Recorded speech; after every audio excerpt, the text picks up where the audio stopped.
As residents return to their properties, firefighters are increasing containment on the Davis fire. It's now up to 92%. Firefighters say they'll begin pulling resources off the fire now that they've finished mopping up. Today, firefighters said the only part not contained is on the western flank of the fire, and crews are strengthening dozer lines there. Just under 500 firefighters are still actively working on it. And we do have team coverage of the Davis fire aftermath. Chief Meteorologist Chris Larson is in the Stormwatch Weather Center with a look at the forecast.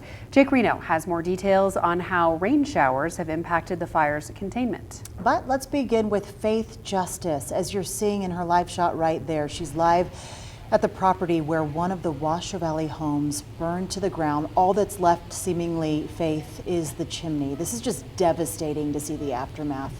Who was living there? Kristen, you're right.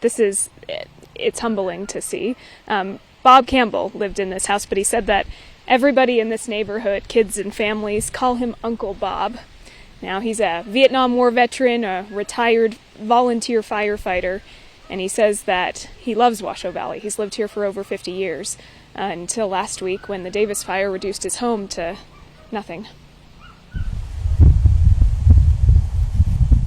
When Bob Campbell first saw the smoke from the Davis fire curling over the hillside, he never thought that this would be the aftermath of his home. It still smells burnt, even though the flames are long out. I didn't think that they'd let it get across the highway. Looked out the kitchen window, there was a fire right there. He barely had time to get himself out, let alone his mementos. I lived in that house for 52 years. So every memory I had was in that house, is in ashes.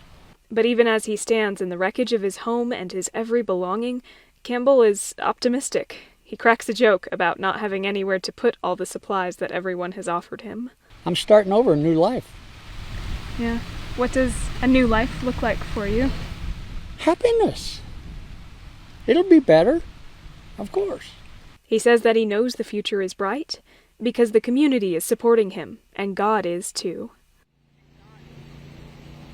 And if stories like Bob's inspire you to want to give, to do something to help all those families who have lost homes to the Davis fire, GoFundMe has put together an online page where they have verified fundraisers that you can give to. And we have that link posted to our website at 2news.com. And coming up at 4:30, Jaden Urban is going to have more information about how you can make sure that your money is getting into the right hands if you do choose to donate. Covering Firewatch Live in Washoe Valley, Faith Justice, 2 News Nevada.